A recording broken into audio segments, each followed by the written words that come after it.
되실 것이다. 아멘. 살면서 가장 많이 들었던 말이 열심히 해라라는 말이었던 것 같습니다. 공부 좀 열심히 해라, 운동 열심히 해라, 다이어트도 좀 열심히 하고 일도 좀 열심히 해라. 무슨 일이든 열심히 하라는 겁니다. 열심은 참 중요합니다. 그런데 열심보다 중요한 것이 있는데 그것은 방향입니다. 아무리 열심히 달려도 방향이 틀리면 엉뚱한 곳으로 갈 수밖에 없습니다. 오히려 그럴 때는 열심히 달릴수록 돌아오는 길이 더 멀어질 뿐입니다. 인생에서 가장 중요한 것은 단순히 열심히 살았느냐가 아니고 어떻게 살았느냐입니다. 많은 사람들이 이 문제 앞에서 혼란을 겪습니다. 열심히만 살면 잘 될 줄 알았는데 살아보니까 열심히 사는 것만으로도 다가 아니었음을 뒤늦게 깨닫게 됩니다. 돈 좀 많이 벌고 좋은 집도 사고 성공하면 되는 건 줄 알았는데 어느 순간 우리 인생에 질문이 찾아옵니다. 내가 지금 제대로 가고 있는 건가? 이 길이 맞는 건가? 중요한 것은 방향이기 때문입니다. 빨리 가는 것이 아니라 바른 길을 찾는 것이 중요합니다. 내가 걷고 있는 이 길이 내 삶을 더 의미 있고 가치 있고 아름답게 만드는 길인지 멈추어 물어야 합니다. 열심은 우리를 앞으로 나아가게 하지만 방향은 우리를 바른 길로 인도합니다.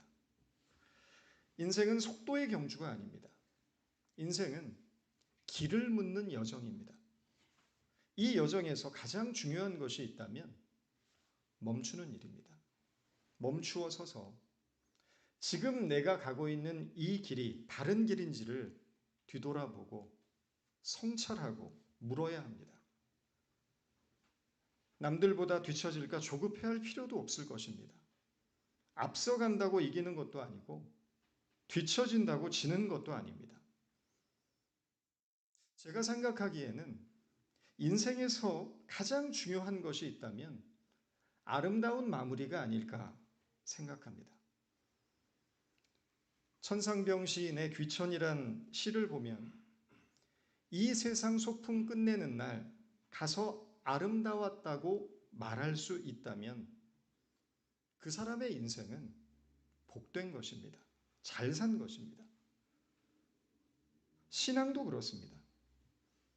신앙의 여정에서 가장 중요한 것은 하나님의 이름으로 무엇인가를 많이 이루어낸 것이 아니고 하나님께서 원하시는 방향으로 가고 있는가입니다. 분주함이 곧 신앙은 아닙니다. 바쁘다는 것이 순종을 의미하지도 않습니다. 하나님의 이름으로 어떤 큰 성취를 이루었다고 해도 그 방향이 하나님께 나아가는 것이 아니라면 그것은 결국 자기만족에 불과합니다. 언젠가 어떤 목사님의 장례식에 참석을 해서 그분의 화려한 이력을 보고 기가 찬 일이 있습니다. 무려 박사학위가 3개, 담임 목사를 거친 교회가 7개, 무슨 기독교 단체의 직함만 30개가 넘었습니다. 조사를 하는데 5명이 나와서 하고 조가가 3번, 장례 예식이 3시간 가까이 진행됐습니다. 예배가 진행될수록 마음이 점점 무거워졌습니다. 저분은 분명 많은 일을 하셨고 평생을 하나님과 교회를 위해서 헌신하신 분이었던 것은 확실한 것 같은데 끝없이 이어지는 직함과 경력과 화려한 이력과 수많은 업적들이 소개될수록 정작 그 예배 안에서 하나님은 보이지 않고 사람만 커져가는 느낌이 들었습니다. 한 사람을 그리워하고 추모하는 시간이 아니고 인간의 성공과 종교적 커리어를 자랑하는 자리처럼 느껴졌습니다. 사람은 자기 이름을 남기고 싶어 합니다. 더 큰 자리, 더 많은 인정, 더 화려한 경력을 통해서 자기의 가치를 증명하고 싶어 합니다. 그러나 하나님 앞에서는 그 모든 화려함보다 중요한 것이 있습니다. 내가 정말 변함없는 마음으로 하나님을 사랑했고 형제와 이웃을 섬기며 살았는가라는 것입니다. 어쩌면 하나님께서 기뻐하시는 인생이란 것은 보기에는 그리 화려하지 않을 수 있습니다. 직함도 없고 초라하고 사람들의 박수 갈채도 받지 못했을 수 있습니다. 그러나 조용한 자리, 아무도 알아주지 않는 자리에서도 묵묵히 사랑하고 섬기고 눈물로 견디며 살아낸 삶이라고 하면 하나님은 그 삶을 누구보다도 귀하게 여기실 것입니다. 하나님은 열심보다 방향을 보시는 분이기 때문입니다. 얼마나 큰 일을 이루었느냐가 아니라 그 속에 하나님의 뜻이 있는지를 보시는 분이기 때문입니다. 우리에게 필요한 것은 더 큰 열심을 갖는 일이 아닙니다. 우리가 걷는 방향이 하나님의 뜻에 합당한 길인지 그 방향을 점검하는 것이 필요합니다. 신앙의 열심이 하나님의 뜻 안에 있지 않다면 자기 의를 쌓고 사람의 인정을 구하고 내 뜻을 위해 하나님을 이용하게 됩니다. 오늘 본문에서 예수님은 내 안에 머물라 라고 말씀하십니다. 더 많은 것을 이루기 위해 열심을 내라 라고 하지 않으셨습니다. 그저 내 안에 머물라고 하십니다. 이것이 오늘 본문의 핵심입니다. 신앙의 본질은 무엇을 많이 이루는 것에 있지 않고 주님 안에 머무는 데 있습니다. 열매 맺는 삶이란 것은 인간적인 노력에서 시작되는 것이 아니라 주님과의 온전한 관계에서 시작됩니다. 1절에서 예수님이 말씀하십니다. 나는 참 포도나무요 너희는 가지라. 여기서 중요한 것은 참이라는 단어입니다. 예수님은 자신을 그냥 포도나무라고 하지 않으시고 참 포도나무라고 하셨습니다. 구약 성경을 보면 이스라엘은 종종 포도나무로 비유가 됩니다. 그러나 포도나무인 이스라엘은 열매를 맺지 못했습니다. 겉으로는 제사도 있었고 성전도 있었고 종교적인 형식도 있었습니다. 하지만 정작 하나님이 원하셨던 긍휼과 자비와 정의와 사랑의 열매가 없었습니다. 그런데 예수님은 이제 자신이 포도나무라고 하십니다. 열매를 맺지 못하여 실패한 이스라엘이 아니라 예수님 자신이 하나님께서 기뻐하시는 참된 생명의 근원이라는 뜻입니다. 이어서 예수님은 내 아버지는 농부라고 하십니다. 농부는 포도나무를 방치하지 않습니다. 가지를 살피고 열매를 살피고 필요할 때는 가지를 손질합니다. 가지가 많으면 나무는 풍성해 보이기는 하지만 쓸데없는 가지가 많으면 영양분이 분산돼서 정작 열매가 작아지고 당도도 떨어진다고 합니다. 그래서 농부는 때가 되면 가지치기를 합니다. 가지치기는 나무의 입장에서 보면 아픈 일입니다. 잘려나가는 일이기 때문입니다. 그러나 농부의 입장에서 보면 사랑의 손길입니다. 나무가 더 건강하게 자라고 더 좋은 열매를 많이 맺게 하는 일이기 때문입니다. 우리 인생에도 잘려나가는 아픔을 경험할 때가 있습니다. 내가 소중하게 붙들고 있던 것을 잃어버릴 때도 있고 계획했던 일이 무너지기도 하고 믿었던 사람에게 상처를 받기도 합니다. 왜 내 인생에 이런 일이 일어나는지 이해할 수 없습니다. 기도해도 답이 없고 열심히 살아왔는데 오히려 삶이 잘려나가는 것처럼 느껴집니다. 그런데 이런 아픔과 시련을 겪으면서 우리의 내면이 조금씩 다듬어져 가는 것을 느끼게 됩니다.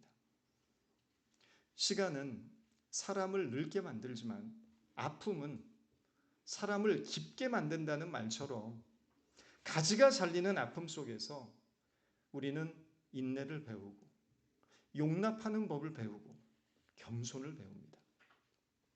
물론 누구도 일부러 아픔을 선택하고 싶어 하지는 않습니다.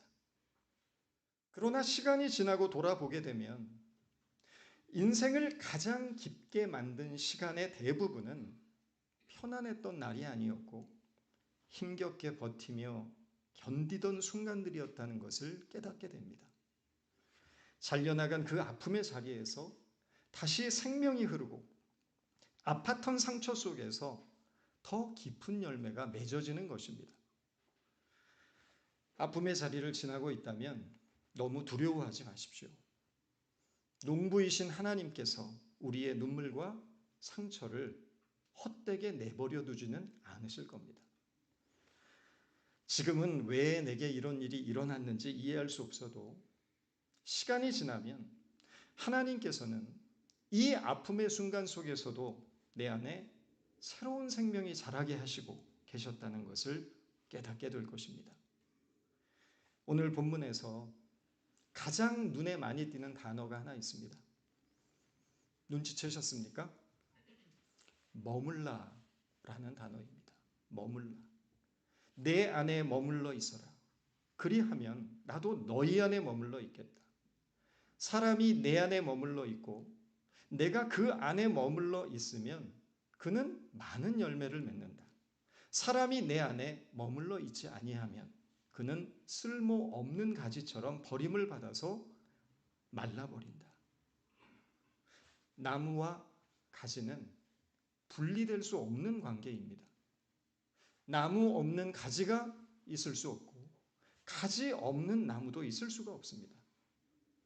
나무와 가지는 하나입니다. 그런데 우리와 주님의 관계는 다릅니다. 나무에 저절로 붙어 있는 가지처럼 우리가 주님 안에 저절로 머무는 일은 절대 없습니다. 그래서 주님께서는 머물라고 하시는 것입니다. 만약 하나님께서 우리를 아무 생각 없는 복종하는 기계로 만드셨다면 머물라고 하실 필요도 없습니다. 그런데 하나님은 우리를 인격체로 만드셨습니다. 우리는 생각과 감정과 의지를 지닌 인격체입니다. 스스로 판단하고 행동합니다.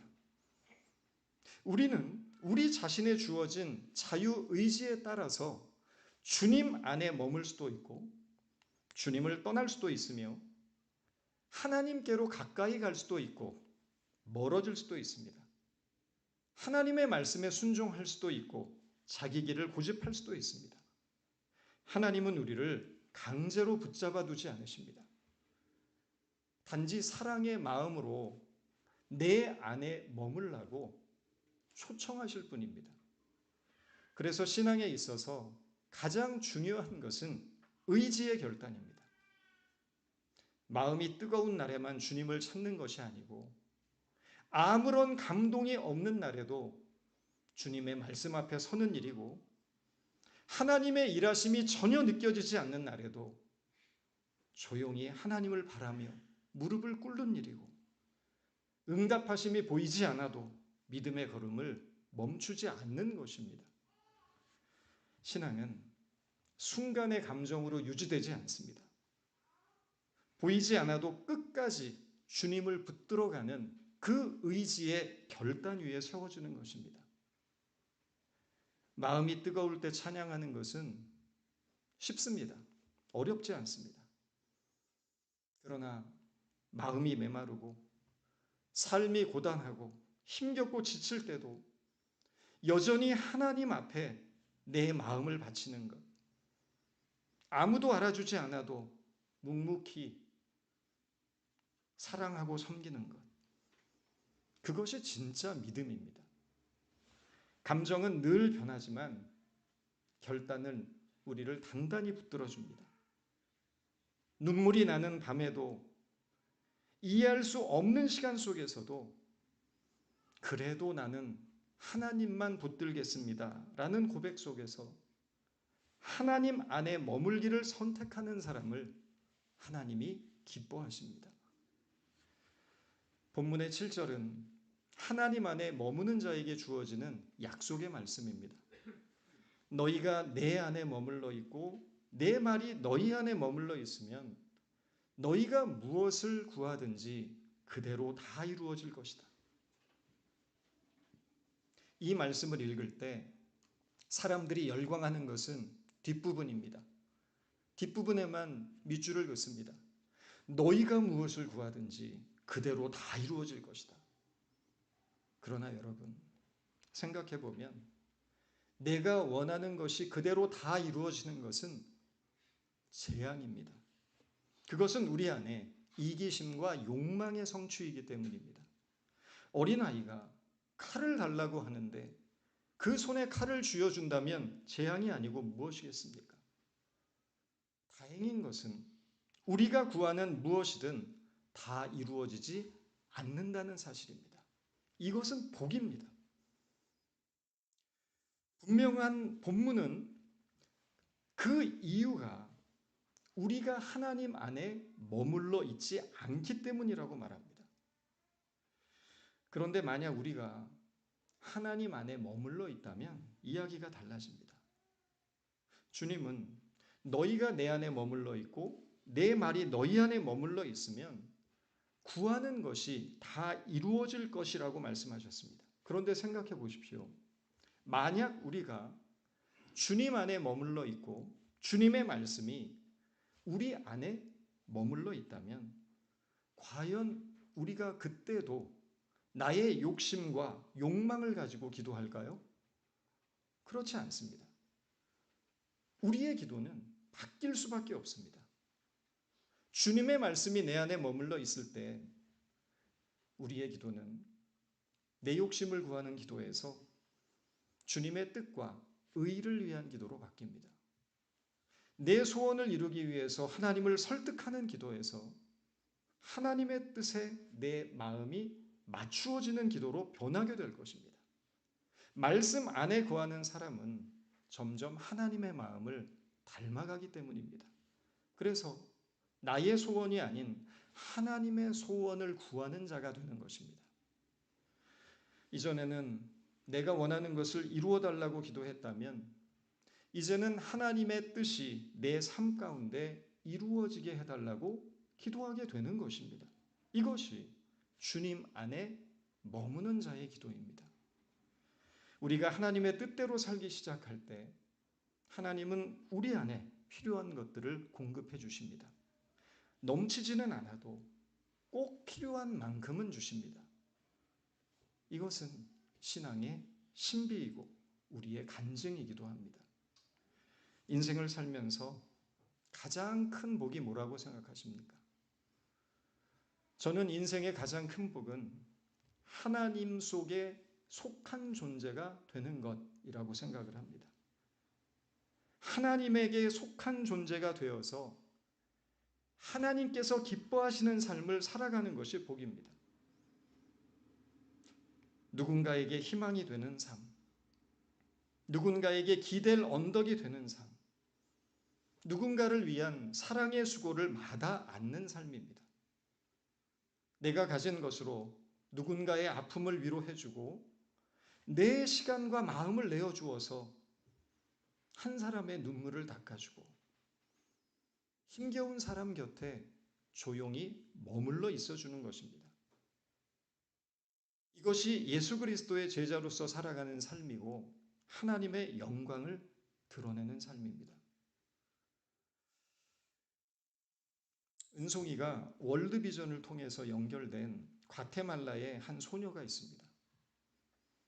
연말이 되면 월드비전에서 그 소녀에게 크리스마스 선물을 보내려면 일정 금액을 기부하라는 편지가 옵니다. 보통은 이런 편지를 받으면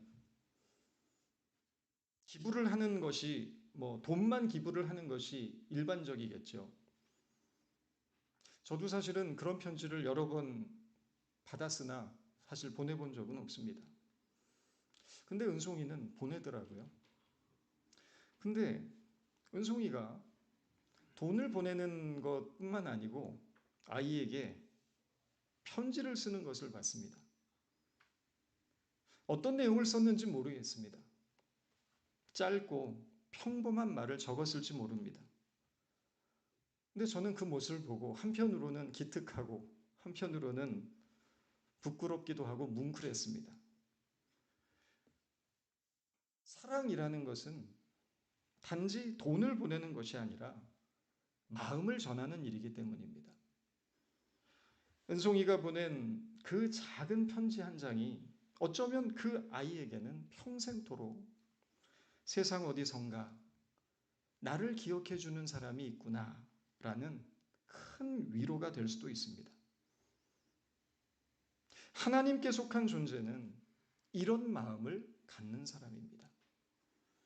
여러분과 제가 누군가의 아픔을 그냥 지나치지 못하는 사람이 될 수 있기를 바랍니다. 그리고 우리가 그런 사랑의 수고를 통해서 하나님의 뜻이 이 세상 가운데 전파되고 있음을 늘 기억할 수 있기를 바랍니다. 기도하겠습니다.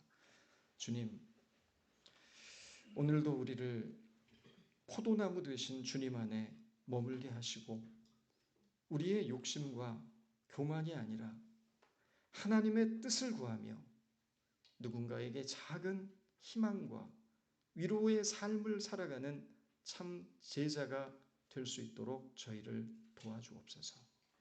예수님의 이름으로 기도드렸습니다.